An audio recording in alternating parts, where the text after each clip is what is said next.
Good morning mga boss. Meron tayo ditong Uma Racing Spark Plug Iridium. Pang NMAX version 2. Ah, eh, Maganda naman gamitin 'to. Quality na. Ingat nga pala kayo sa mga pagbili nito kasi may mga lumalabas na peke nitong spark plug na 'to. Sa pagbili nito, para legit yung mabili nyo, sa RCB Philippines kayo bumili. Sa mga legit na RCB Philippines.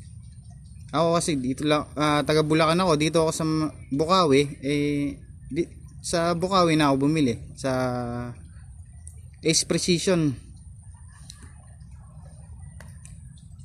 Pakita ko sa inyo yung paano yung original to. Yung original nito, medyo matte yung kulay.